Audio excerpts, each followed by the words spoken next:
இன்னைக்கு ஒரு கேம் விளையாட போறோம். அஸ்ஸலாமு அலைக்கும்.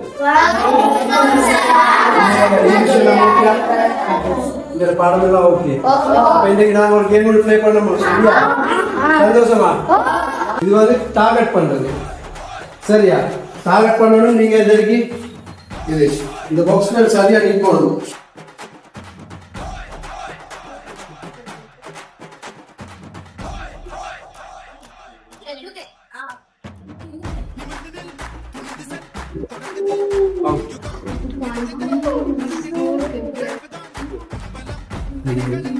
Okay, all ready?